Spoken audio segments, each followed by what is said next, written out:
dikuasai oleh calon guru, di mana yang bertujuan untuk menghindari kebosanan peserta didik serta menjaga perhatian dan motivasi belajar selama proses pembelajaran berlangsung. Variasi dalam pembelajaran diperlukan agar kegiatan belajar mengajar tidak bersifat monoton dan mampu menciptakan suasana kelas yang dinamis, menarik, dan kondusif. Dalam pembelajaran biologi, keterampilan menggunakan variasi diterapkan dengan mengemas proses belajar dengan beragam, agar peserta didik tetap fokus dan tertarik pada materi yang dipelajari. Guru tidak hanya menyampaikan materi secara satu arah dalam waktu yang lama, tetapi mengkombinasikan berbagai bentuk aktivitas belajar yang sesuai dengan karakteristik materi biologi. Pada materi keanekaragaman hayati, keterampilan menggunakan variasi diterapkan dengan menyajikan kegiatan pembelajaran yang beragam agar peserta didik tetap tertarik dan aktif mengikuti proses belajar. Melalui penerapan keterampilan menggunakan variasi pada materi keanekaragaman hayati, pembelajaran menjadi lebih hidup dan kontekstual. Peserta didik lebih mudah untuk memahami konsep keanekaragaman hayati karena materi disajikan melalui berbagai aktivitas yang saling melengkapi, sehingga tujuan pembelajaran dapat tercapai secara optimal. Keterampilan mengadakan variasi dalam proses belajar mengajar meliputi 3 aspek utama, yaitu variasi gaya mengajar, variasi dalam menggunakan media dan bahan pengajaran, dan variasi dalam interaksi antara guru dan siswa. Komponen keterampilan mengadakan variasi. Yang pertama ada variasi dalam gaya mengajar. Variasi gaya mengajar adalah perubahan tingkah laku, sikap, dan perbuatan guru dalam konteks belajar mengajar yang bertujuan untuk mengatasi kebosanan siswa, sehingga siswa memiliki minat belajar yang tinggi terhadap pelajarannya. Yang kedua ada variasi dalam penggunaan media dan alat pembelajaran, di mana variasi penggunaan media atau alat bantu dalam pembelajaran merupakan upaya guru dalam memanfaatkan berbagai jenis media secara bergantian dan terpadu untuk mendukung penyampaian materi agar lebih menarik dan mudah dipahami oleh peserta didik. Penggunaan media yang bervariasi bertujuan untuk menghindari kejenuhan, meningkatkan perhatian, serta membantu peserta didik dalam memahami konsep pembelajaran secara lebih konkret. Dalam proses pembelajaran, guru dapat mengkombinasikan beberapa media, yaitu media visual, audio, dan media konkret sesuai dengan karakteristik materi dan tujuan pembelajaran.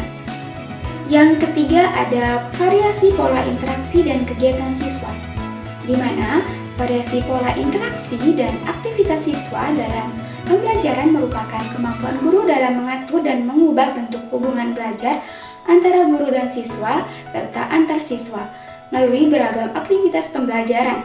Penerapan variasi ini bertujuan untuk meningkatkan keterlibatan aktif siswa, mengembangkan kemampuan berpikir, serta menciptakan suasana belajar yang dinamis dan tidak monoton. Dalam proses pembelajaran, guru dapat menerapkan berbagai pola interaksi seperti interaksi satu arah, dua arah, maupun multi arah. Interaksi satu arah digunakan pada tahap tertentu, misalnya saat guru menyampaikan pengantar atau penjelasan singkat. Selanjutnya, interaksi dua arah dan multi arah diterapkan melalui kegiatan tanya jawab, diskusi, dan presentasi sehingga siswa memiliki kesempatan untuk menyampaikan pendapat, bertanya, serta menanggapi ide teman-temannya. Melalui variasi pola interaksi dan aktivitas siswa, pembelajaran tidak hanya berpusat pada guru, tetapi memberikan ruang bagi siswa untuk berperan aktif dalam membangun pengetahuan. Hal ini berkontribusi pada peningkatan motivasi belajar, keterampilan sosial, serta pemahaman konsep yang lebih mendalam.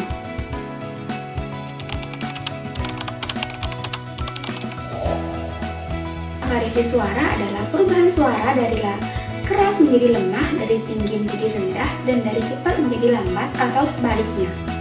Suara guru hendaknya bervariasi pada saat menjelaskan materi pelajaran, baik dalam intonasi, volume, nada, dan kecepatan. Variasi suara bisa mempengaruhi informasi yang didapat oleh siswa. Guru dapat menggunakan bisikan atau tekanan suara untuk hal-hal yang penting dan menggunakan kalimat pendek yang cepat untuk menimbulkan semangat. Anak-anak, hari ini kita akan belajar mengenai keberagaman hayati. Silakan buka buku kalian dulu. Baik, Ibu. Nah, keberagaman hayati itu adalah variasi atau keberagaman makhluk hidup yang ada di bumi dari segi jenis, genetik, maupun ekosistem yang akan saling berinteraksi untuk membentuk keseimbangan pada alam.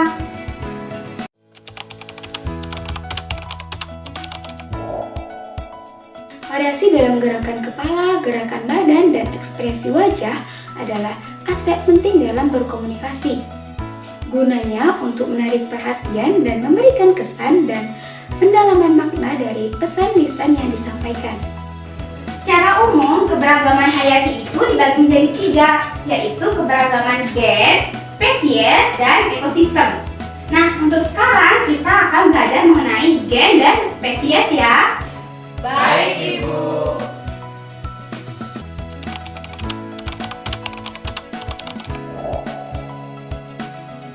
Yang selanjutnya ada pemusatan perhatian siswa, di mana perhatian siswa mestilah terpusat pada hal-hal yang dianggap penting.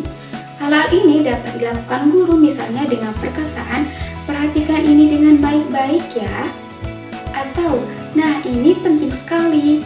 Media visual atau media yang dapat dilihat seperti gambar, diagram, peta konsep, atau infografis yang digunakan untuk memperjelas informasi dan membantu peserta didik dalam memahami hubungan antar konsep. Sekarang, coba kalian perhatikan ke depan. Di sini ada gambar kucing, harimau, dan singa. Nah, ketiganya ini berbeda jenis tetapi tetap sama-sama mamalia. Perbedaan makhluk hidup yang berbeda jenis itu disebut dengan keberagaman hayati tingkat spesies.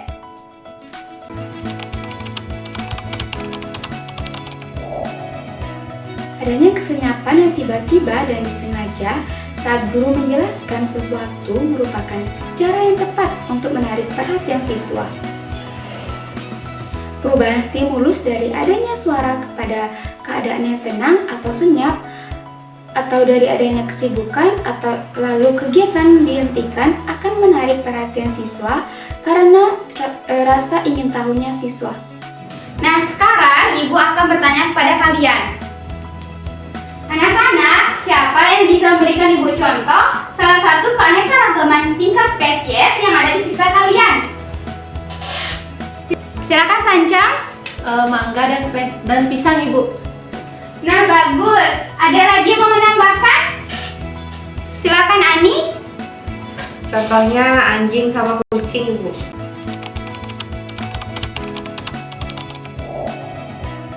Selanjutnya mengadakan kontak pandang, di mana bila guru sedang berbicara atau berinteraksi dengan siswa, sebaiknya pandangan menjelajahi seluruh kelas dan melihat ke mata siswa-siswa untuk menunjukkan adanya hubungan yang positif dan kontak dengan mereka. Nah, bagus. Walaupun mereka itu sesama hewan, tapi berbeda spesies ya.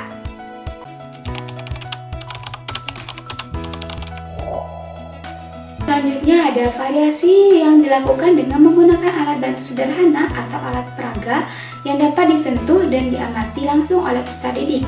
Penggunaan alat bantu ini memungkinkan peserta didik untuk terlibat secara aktif melalui pengamatan, manipulasi, dan diskusi sehingga pembelajaran menjadi lebih bermakna.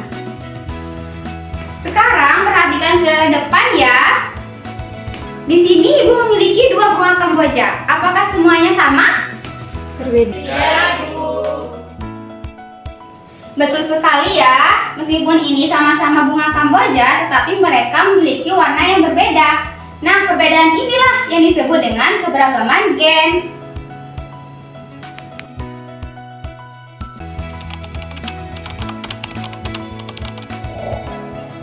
Selanjutnya ada media audio, di mana media audio ini adalah media yang dapat didengar seperti video, rekaman suara, atau suara secara langsung untuk menampilkan proses atau fenomena yang sulit diamati secara langsung, sehingga peserta didik memperoleh gambaran yang lebih nyata.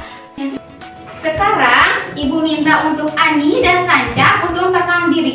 Yang lainnya silakan dengarkan dengan baik-baik ya. Baik, Ibu. Baik, dimulai dari Ani dulu. Baik Ibu, perkenalkan nama saya Nika Dewi Febriani Triwijaya dari kelas 10A. Baik, terima kasih Ani. Silakan duduk kembali. Selanjutnya silakan Sanca. Baik, perkenalkan saya Deputi Sancamti Sanjawati dari kelas 10A. Terima kasih Sanca. Silakan duduk kembali. Apakah kalian mendengarkan perbedaannya? Mendengar, Ibu. Dengan Ibu. Bagus ya. Nah, walaupun Ani sama Sancam tadi itu sesama manusia, tetapi mereka memiliki suara dan logat yang berbeda. Nah, inilah salah satu contoh juga dari keragaman gen.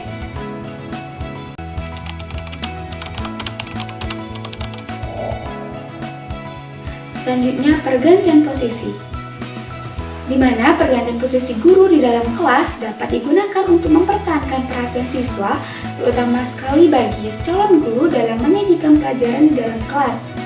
Biasakan bergerak bebas, tidak kikuk, dan hindari tingkah laku yang negatif. Berikut ada beberapa hal yang harus diperhatikan. Pertama, biasakan bergerak bebas dalam kelas, gunanya untuk menanamkan rasa dekat pada siswa sambil mengontrol tingkah laku siswa. Yang kedua, jangan membiasakan menerangkan sambil menulis menghadap ke papan tulis. Yang ketiga, jangan membiasakan menerangkan dengan arah pandang ke langit-langit, ke arah lantai, atau ke arah luar, tetapi arahkan pandangan menjajahi ke seluruh kelas. Yang selanjutnya, bila diinginkan untuk mengobservasi seluruh kelas, bergeraklah perlahan-lahan dari belakang ke arah depan untuk mengetahui tingkah laku siswa. Sekarang, Ibu akan memastikan pemahaman kalian. Apa perbedaan dari keanekaragaman tingkat gen dan spesies? Silakan Dandi. Baik Ibu, jadi perbedaan tingkat spesies itu adalah perbedaan antar jenisnya, dan perbedaan tingkat gen itu perbedaan dalam satu jenisnya. Jawaban yang tepat ya Dandi. Nah, sekarang kita akan menyimpulkan pembelajaran pada hari ini. Nah, kesimpulan pada pembelajaran hari ini yaitu keanekaragaman hayati tingkat spesies itu menunjukkan perbedaan antara makhluk hidup yang berbeda jenis. Sedangkan keanekaragaman hayati tingkat gen itu menunjukkan variasi dalam satu jenis yang sama. Nah, semakin tinggi keanekaragaman hayati, semakin seimbang juga ekosistem kita. Baik, karena jam pembelajaran sudah berakhir, Ibu ucapkan terima kasih atas partisipasi kalian. Sampai jumpa di pertemuan selanjutnya ya. Terima kasih, Ibu. Sekian video penerapan komponen keterampilan mengadakan variasi. Semoga videonya bermanfaat. Sampai jumpa.